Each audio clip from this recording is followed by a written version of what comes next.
Is your engine running hot, overheating? We can show you how to change that rubber impeller. Here's 3 good rubber impellers. These are for larger horsepower engines, maybe 300 horsepower up to 500 horsepower. So I've got 3 different ones there. And then I've got a bad one.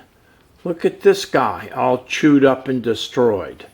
So we can show you how to change the rubber impeller that is actually inside of the pump. There's a smaller one for 120 horsepower Ford diesel. I know it's Ford because it's red. So we can show you how to take that impeller out, put the new impeller in, and get the boat back in business. I also want to show this brass pump. This came off of a Northern Lights generator. But you can see all this filthy, dirty, disgusting verdigris.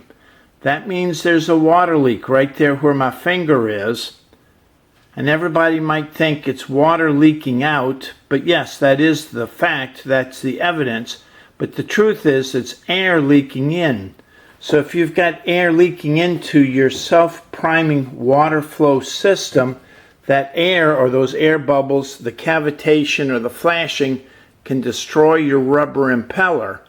So if you find a boat that's got this verdigris leaking out of this area right here, you definitely want to have this entire pump replaced. Not just the impeller, but the entire pump.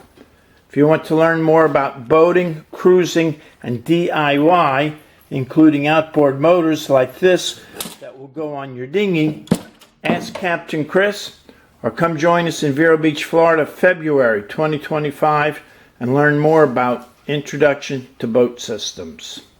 Hope to see you soon. Keep in mind it's warm down here in February.